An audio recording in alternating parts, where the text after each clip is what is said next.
증시 격언에 5월에 팔아라라는 말이 있다고 하죠. 아니나 다를까 최근 국내 증시는 극심한 변동성을 보이면서 이른바 롤러코스터 장세를 타고 있습니다.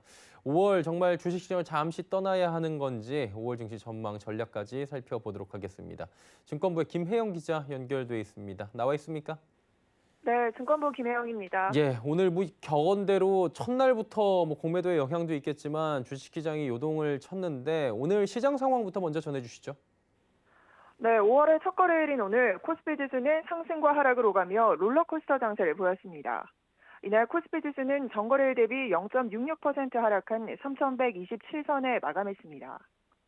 특히 외국인과 기관의 동반 매도 공세에 지수 하락을 부추겼는데요.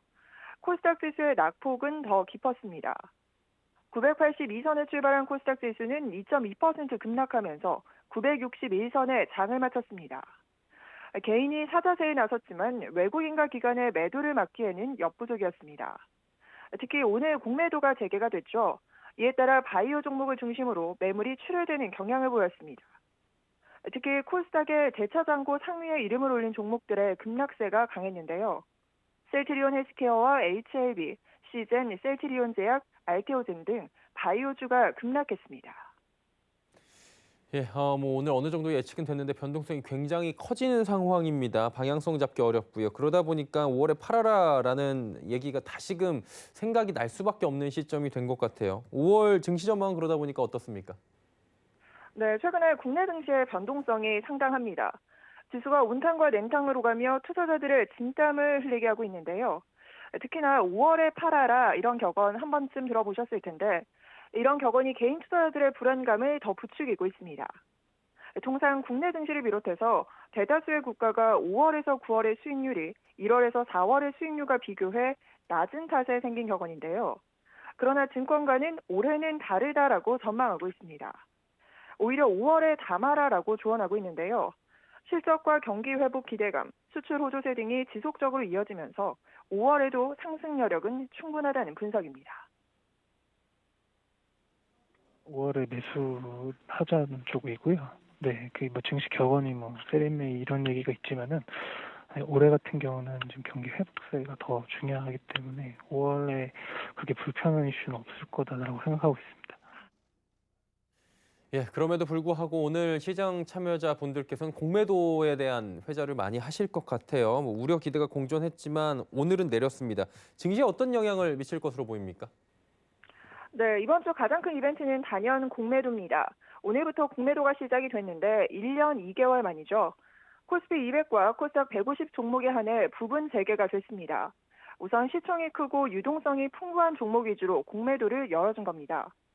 개인 투자자들은 공매도로 인해 증시가 급락하는 것 아니냐 우려의 목소리를 내고 있는데요.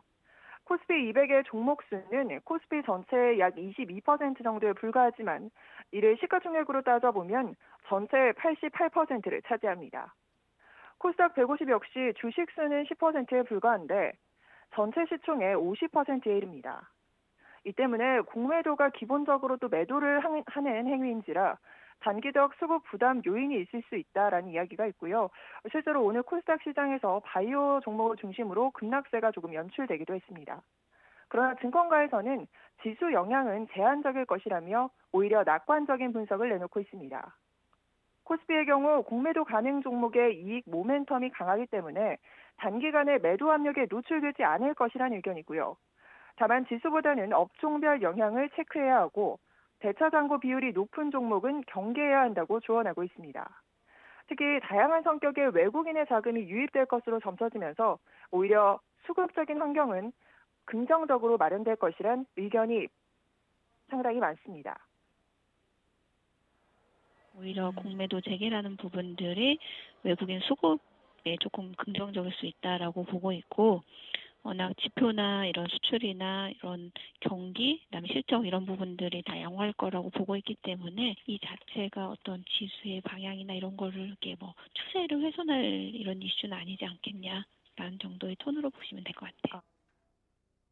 예, 공매도 이슈도 있고 5월은 팔아라라는 얘기도 있다 보니까 어떻게 해야 될지 좀 갈피를 못 잡는 분들이 계실 거예요. 어떤 업종, 종목에 관심을 두는 것이 좋을지 대응 전략까지 마무리해 주시죠. 네, 전문가들은 가치 혹은 성장, 이분법적인 이런 구분보다는 실적과 모멘텀 조합으로 업종을 구성하는 것이 효과적이라고 설명하고 있습니다. 실적 관련해서는 IT나 모빌리티, 정책 모멘텀 관련해서는 신재생이나 수소 등이 유효하고요. 이와 함께 보복 소비 관련주도 눈여겨봐야 한다는 조언입니다. 또한 대형주의 비중을 늘려야 하는 시기다라는 의견인데요. 주식시장의 경우 무게중심이 중소형주에서 점차 대형주로 이동할 것이다라는 전망이 나옵니다. 이번 공매도 재개가 대형주의 상대 수익률을 높이는 변수로 작용할 가능성이 높다는 평가입니다. 대형주에 비해서 중소형주 코스닥 같은 경우가 선현물 가격차가 많이 벌어져 있거든요. 그래서 그게 이제 현물 주식이 조금 고평가된 것으로 저는 보고 있어서 코스닥은 일부 가격 조정이 필요하지 않을까 정도 보고 있습니다.